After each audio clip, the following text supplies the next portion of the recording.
গত ক্লাসে আমরা দেখেছিলাম যে কিভাবে একটি লোগো অ্যানিমেশন করতে হয়।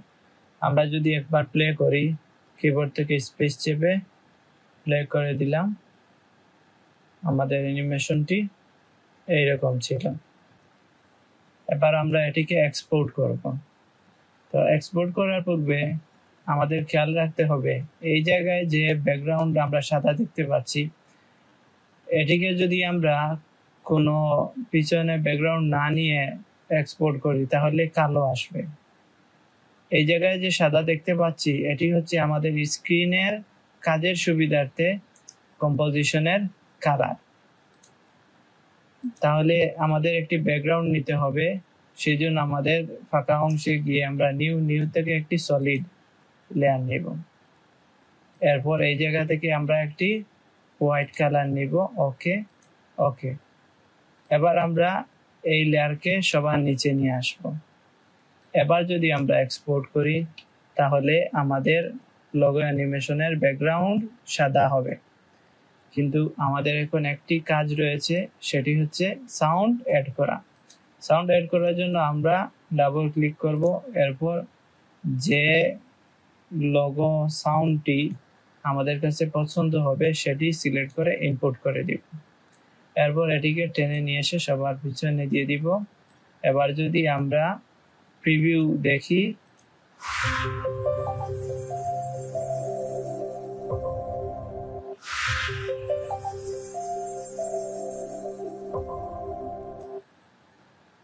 অনেক সুন্দর হয়েছে। এবার আমরা ফাইলে যাব, এক্সপোর্টে যাব, এরপর add to Adobe media encoder. অবশ্যই আপনার পিসিতে অ্যাডোবি মিডিয়া এনকোডারটি ইনস্টল করে রাখবেন। অ্যাডোবি আফটার ইফেক্ট যে ভার্সনের হবে, অ্যাডোবি মিডিয়া এনকোডারও সেই ভার্সনের হতে হবে। ওকে, আমাদের অ্যাডোবি আফটার ইফেক্টের ফাইলটি অ্যাডোবি মিডিয়া এনকোডারের সাথে লিংক হয়ে গেছে।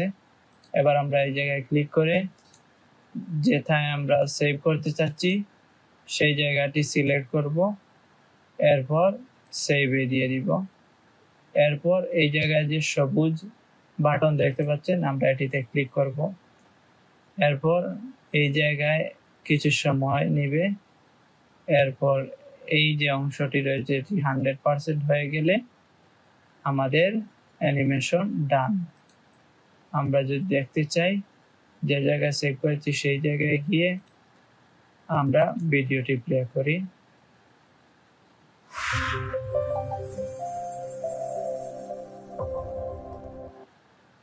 আশা করি কাজটি আপনাদের ভালো লেগেছে। অবশ্যই প্র্যাকটিস করবেন এবং আমাদের সিক্রেট গ্রুপে আপনাদের প্র্যাকটিস ফাইলটি জমা দিবেন। ধন্যবাদ সবাইকে।